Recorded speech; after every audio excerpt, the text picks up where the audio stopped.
All right.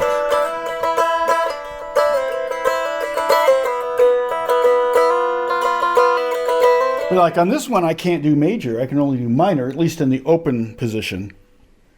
So I've got a half step, half step, half step, whole step, whole step, half step. Whole step. So basically, I can do like a E minor scale. Okay. Or I could do an E Phrygian.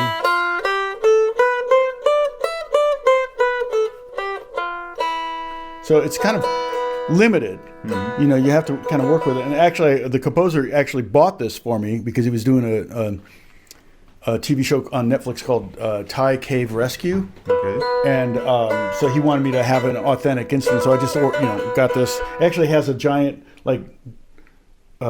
dragon. Okay. Fortunately, it comes off. Okay. So, because it was like, ugh, too heavy, you know. But, the way they often will play it.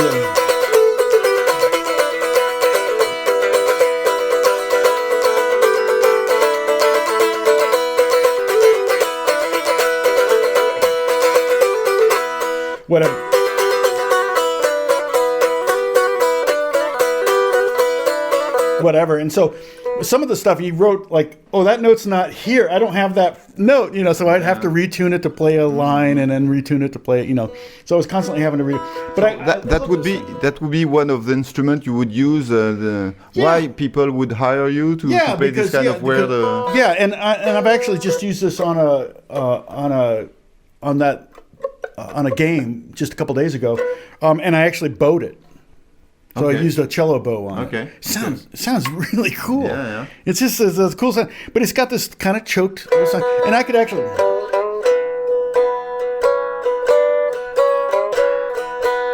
It almost has a cowboy, kind of a blues kind of vibe to it. Interesting. Yeah, so that's it's tuned E B E, but I've tuned it D A D. Fifths, usually root fifth, root. So it's just a power chord.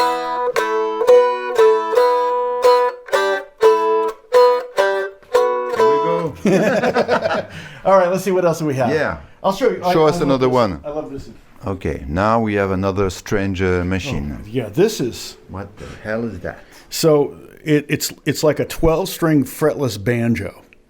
Yeah, sure. It's like yeah. Three of your least favorite things, Banjo. People hate banjos. Fretless is a pain in the butt. And 12 strings, it's like, what's the joke about you spend half of your life playing 12 string and half of your life tuning it? So I wrote you see the tuning here. Okay. I wrote it on the headstock so that I can remember. It's A, B, E, A, D, G.